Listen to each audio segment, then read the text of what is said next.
Guatemala, 19 de enero de 2026. Hoy tenemos sobre la mesa el documento que declara un estado de sitio en todo el país. Vamos a analizar la justificación del gobierno, la suspensión de garantías constitucionales y algo fascinante, la realidad paralela que se revela en las mismas páginas del diario oficial, donde la vida y la burocracia pues siguen su curso como si nada. De acuerdo, entremos de lleno a esto porque es impactante. Lo primero es el decreto gubernativo número 1-2026. El título es muy claro: Estado de sitio en todo el territorio nacional. La justificación, la verdad, suena sacada de una película. Acciones coordinadas de grupos autodenominados maras o pandillas. Y el lenguaje que usan es muy deliberado. Fíjate que no hablan de delincuencia común, que ya sería grave. Usan términos mucho más fuertes. Hablan de actividades terroristas, sediciosas o de rebelión. Al enmarcarlo así, el gobierno eleva el nivel de la amenaza. Y con eso justifica una respuesta mucho más contundente, amparándose en el artículo 138 de la Constitución. Claro, el marco legal es una cosa, pero aquí es donde la situación se pone, digamos, resbaladiza para el ciudadano de a pie. Porque estado de sitio significa que se suspenden derechos fundamentales. ¿Cuáles exactamente? Y más importante, ¿qué significa eso en la calle? Pues mira, son 4 pilares de la vida ciudadana los que se ven afectados por 30 días. Primero, el artículo 5, la libertad de acción. Segundo, y este es crucial, el artículo 6, sobre la detención legal. Luego el 33, libertad de reunión y manifestación. Y el 38, que regula la aportación de armas. Un momento, detengámonos en el de la detención legal. El decreto dice que se puede detener a alguien sin necesidad de mandamiento judicial. O sea, sin la orden de un juez. Exacto.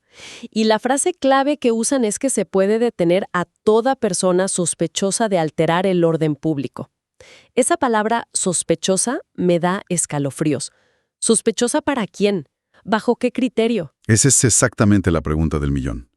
Y es el punto que siempre genera más controversia en estas medidas. La discrecionalidad que se le da al agente de seguridad en la calle es enorme. Totalmente. Un criterio tan ambiguo como sospecha puede basarse en cómo vistes en tatuajes en el lugar donde estás. Abre una puerta muy peligrosa a la arbitrariedad y al abuso de autoridad. Y para ejecutar todo esto, el poder se concentra de una forma abrumadora. La autoridad responsable. El presidente como comandante general del ejército a través de los ministerios de defensa y gobernación. Prácticamente se borra la línea entre seguridad ciudadana, que es policial, y defensa nacional, que es militar. Es la definición de una militarización de la seguridad pública, aunque sea temporal. Ahora bien, el texto del decreto intenta incluir ciertos contrapesos, o al menos aparentar que lo hace.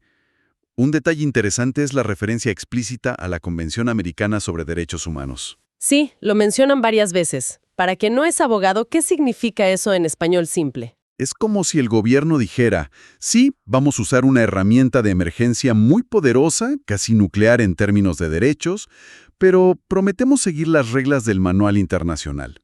Es un intento de legitimar la medida, de enviarle una señal a la comunidad internacional. Entiendo. La gran pregunta, claro, es si la práctica en las calles se alinea con esa promesa en el papel. Y luego está el otro supuesto contrapeso, el Congreso. El decreto dice que se convoca al Congreso para que en 3 días lo conozca, modifique o improbe. Pero, seamos realistas, ¿qué poder real tiene el Congreso en solo 3 días para detener algo que ya está en marcha? Es complicado. ¿No suena más a una formalidad para guardar las apariencias? Históricamente, en muchos países de la región, este tipo de revisiones parlamentarias a posteriori tienden a ser más una validación que un freno. El costo político de oponerse a una medida que se presenta como necesaria para la seguridad es altísimo. Claro. Así que, aunque el mecanismo existe en la ley, su efectividad en la práctica es, como mínimo, cuestionable. Ok, entonces el panorama que pinta este decreto es bastante sombrío. Tenemos militares en la calle, detenciones basadas en sospechas, prohibición de reunirse. Uno pensaría que el país entero está paralizado, en silencio, aguantando la respiración. Es la imagen que proyecta, sin duda. Un país en pausa, en crisis. Pero lo increíble, y esto es lo que de verdad me cuesta procesar, es que si simplemente pasas la página del mismo diario oficial, De ese mismo día 19 de enero, ese silencio se rompe de la forma más inesperada, con campanas de boda. Así es, una sección completa de anuncios de matrimonio.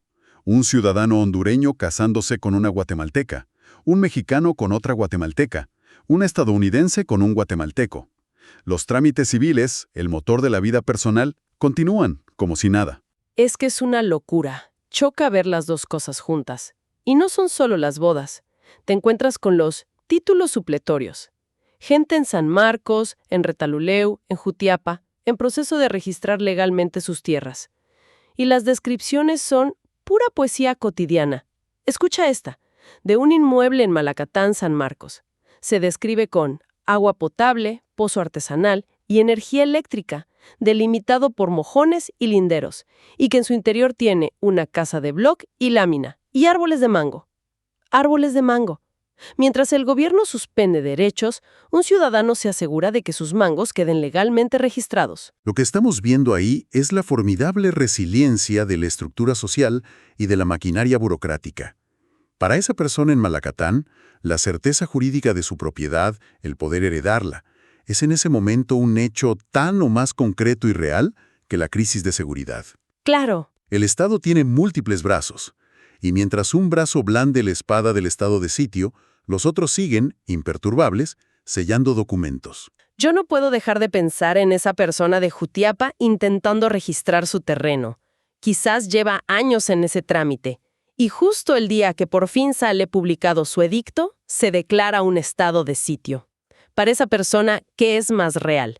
¿La amenaza de las pandillas o la alegría de tener los papeles de su casa? Esa es una pregunta fundamental sobre cómo los ciudadanos experimentan el Estado.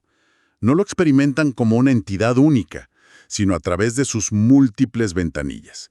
La ventanilla del registro de la propiedad sigue abierta, aunque la de la libertad de manifestación esté temporalmente cerrada. Espera, para. Acabo de ver otra cosa que es el colmo del contraste. Mientras el ministro de Gobernación está planeando cómo disolver reuniones por la fuerza, el Ministerio de Finanzas está organizando una subasta pública para vender papel de desecho. Papel usado. Me cuesta procesar esa imagen. Es la burocracia en su máxima expresión, ¿no? Totalmente. Y no solo eso. Vemos convocatorias del Colegio de Psicólogos a su Asamblea General, o licitaciones del Ministerio de Educación buscando proveedores para alojamiento web. La máquina de comprar, vender y regular del Estado no se detiene. Y esto plantea una pregunta importante sobre la naturaleza de este estado de sitio en particular. Pues la intención parece ser la de un control quirúrgico. Se busca aislar una amenaza específica, las pandillas, permitiendo que todo el resto de la administración pública y la vida civil funcionen con normalidad. Es una señal a la sociedad y sobre todo a los mercados de que la crisis es manejable, que está contenida. Entonces no es que el país se detenga, sino que se crean deliberadamente dos realidades paralelas. Una realidad en la calle, donde tus derechos son frágiles y dependen de la interpretación de un agente. Y otra realidad en el papel, en los registros, en las licitaciones, donde el Estado sigue operando como un reloj suizo. ¿Es esta la nueva cara del control estatal? Es una forma muy precisa de verlo. Y es una estrategia, porque si la vida cotidiana continúa, la percepción de crisis disminuye. El impacto se concentra, teóricamente, en los grupos que el Estado ha definido como el enemigo. Incluso vemos municipalidades como la de Granados o San Marcos La Laguna publicando sus informes de acceso a la información pública. Es el colmo de la ironía. Claro. En un documento que restringe libertades, hay municipalidades rindiendo cuentas sobre transparencia. Es la coexistencia de un estado de excepción con los mecanismos de una burocracia que se presume abierta. Precisamente. El mensaje es complejo. Por un lado, somos lo suficientemente fuertes para suspender derechos. Por otro, somos un Estado de derecho funcional. La gran incógnita es cómo estas dos realidades, fundamentalmente contradictorias, van a coexistir en la práctica durante los próximos 30 días. Militar en un barrio a medianoche. El decreto establece el marco, pero la implementación es humana y, por lo tanto, falible. Y ahí está el verdadero nudo del asunto. El decreto nos da el qué.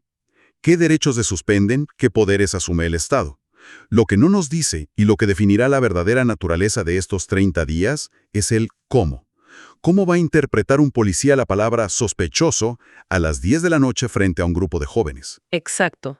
Es en esas decisiones, en esos micromomentos en el terreno, donde se determinará el verdadero equilibrio. Al final, todo se reduce a esa tensión. La tensión entre el decreto del estado de sitio y el edicto matrimonial de la página siguiente, entre la suspensión de la libertad de reunión y la convocatoria a la asamblea del Colegio de Psicólogos. La pregunta que queda flotando es, ¿cuál de esas dos realidades define verdaderamente al país en este momento? Y, quizá más importante, ¿puede una